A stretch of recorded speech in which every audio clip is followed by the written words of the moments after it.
Hi there, this is Rory Mahilong Pondoyo, and for today we will be going to make a video presentation on my lesson plan. So this focus on the direct speeches and indirect speeches. So the subject for this lesson plan would be English Quarter 4 Level Grade 9. So here are the objectives of my lesson plan. So the first one, we have the content standards. The learner, including the child with exceptionalities as well as the deaf students, can demonstrate understanding on how Anglo-American literature and other text type serves as means of preserving unchanging values in a changing world. Also, how to use the features of a full-length play, tense consistency, modals, active and passive construction, plus direct and indirect speech to enable him or her competently performs in a full-length play. The second one, we have performance standard. So the learners competently performs in a full-length play through applying effective verbal and nonverbal strategies to help deaf students to be understood, and ICT resources based on the following criteria.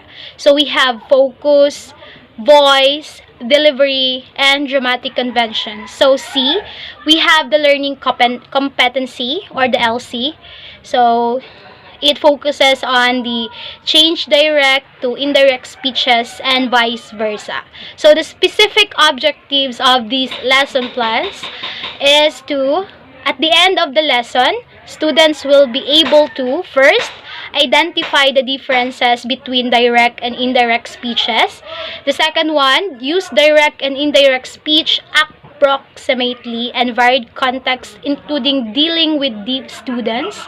And lastly, we have understand and follow the rules and converting direct speech to indirect speech and vice versa. So the topic would be direct and indirect speech. So here are the learning resources. So here are the references or other learning resources. So you can able to browse this link, so you can able to have deeper understanding on direct and indirect speeches as well as the possible examples. So the teaching strategies would be deductive, and the values of this lesson plan would be: this lesson teach the learners the importance of knowing the difference between indirect and direct speech and how direct speech would be helpful to deaf students. So the materials that would be used in this lesson plan or the lesson proper would be laptop, and the time allotted for this activity or for this discussion would be 60 minutes.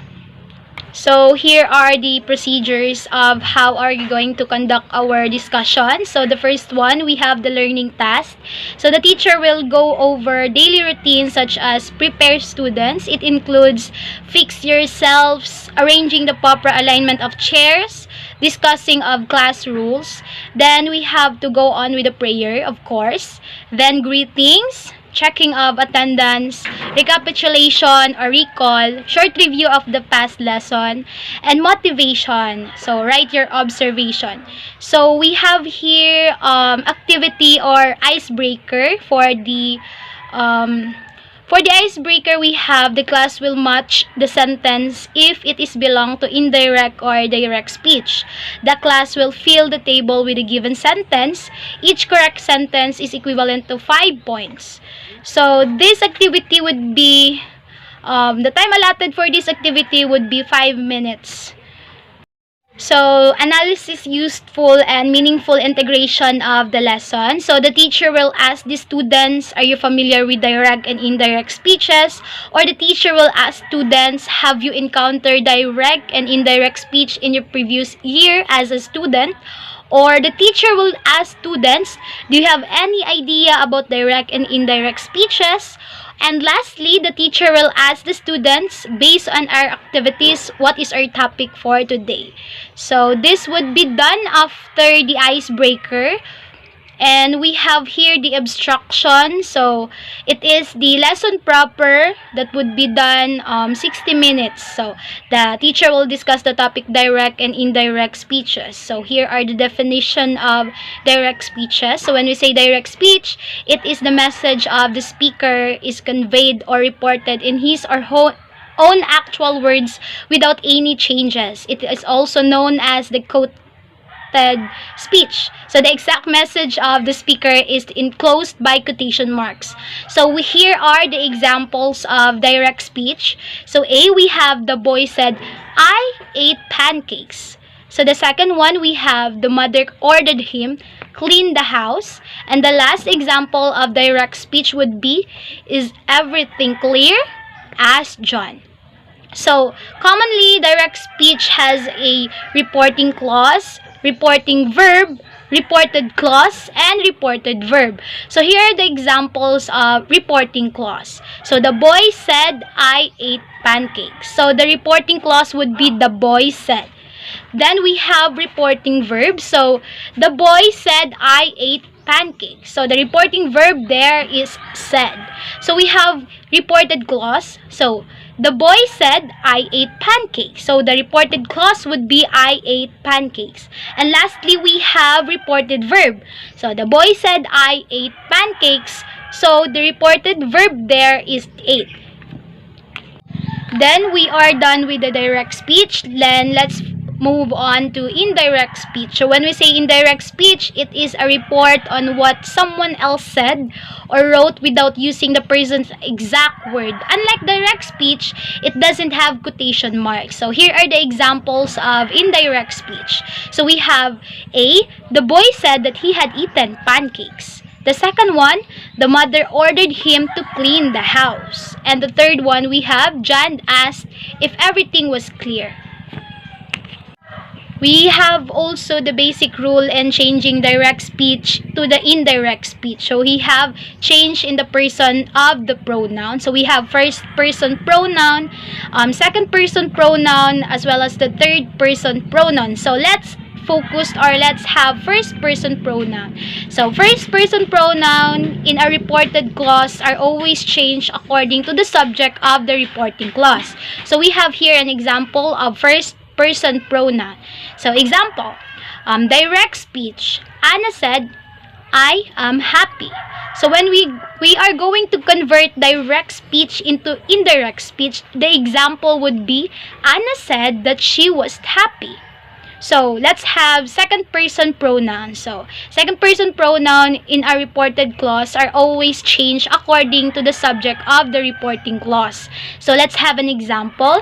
So when we say direct speech, we have Joy said to Paul, "You passed the examination." And if we are going to convert this direct speech into indirect speech or reported speech, that would be Joy told Paul that he had passed the examination. So lastly, we have the third person pronoun in a reported clause are not changed. So example, we have here the direct speech. Joanna said she looks sad. And if we are going to convert this direct speech into direct speech, we are going to make Joanna said that she looks sad. Let's have changes in verb tense. So reporting clause with the present or future tense verb. So if the reporting clause is in present tense or future tense, then there is no change required in the verb of the reported clause. This verb could be in any tense. So example, direct speech. He says, "I am going to the library." And if we are going to convert this direct speech to indirect speech, then it would goes like this. So he says that he is going to the library. So let's have change in modal verb.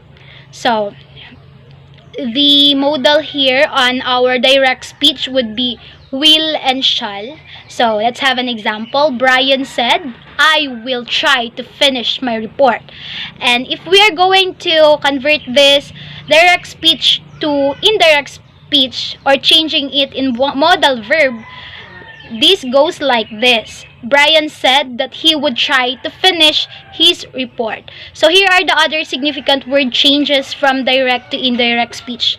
So let's have direct to reported. Now, then, here, there, today, that day, and tomorrow, the next day.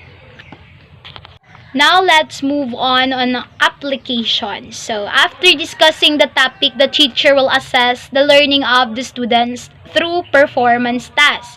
The teacher will ask the students to find a partner. Then one student should act out the direct speech and the other students will guess and interpret what his pair trying to say or indirect speech. So each pair have to guess two sets of tasks and each correct answer has a corresponding points. Then we are done to our application. Then let's have generalization. So the teacher will ask the students, in your point of view, what do you think is the importance of knowing differences between indirect and direct speeches, most especially if they have deaf classmates? And the second question would be, the teacher will ask the students, in your opinion, is direct speech and indirect speech are important or not, and why? Then let's have an assessment. So this assessment will help to assess if the students have learned something from the discussion. This would test the knowledge or the prior knowledge of the students to the task or to the lesson proper, if they have learned the differences between direct speech into indirect speech. So the instruction would be change the direct speech into reported speech. So as you can see, I provided there a table.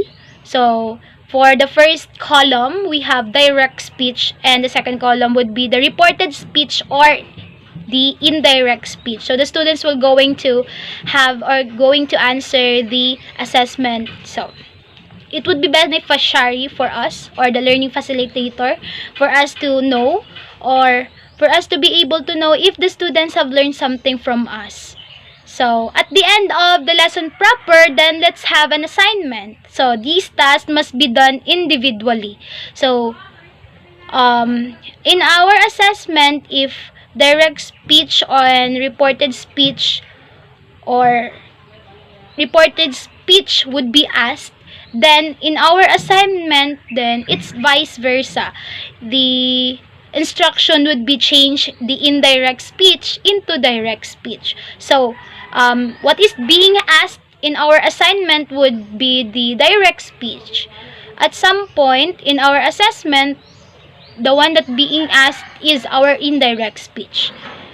So, this lesson plan would be beneficial not just for a regular student, but also for a child with exceptionality such as deaf students, for them to be able to understood. So they will be going to use indirect speeches.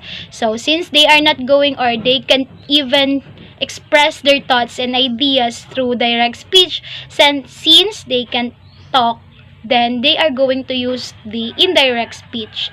So they may be asking, or they may be asked their classmates to interpret what is being said. So the process would be indirect speech, since the thoughts and ideas, or the ideas being presented, or the prior knowledge comes from the deaf students and it is transmitted to the other classmate, then it would be indirect speech. Unless if a student gives his or her opinion, example, I ate pancakes, then it would be direct speech.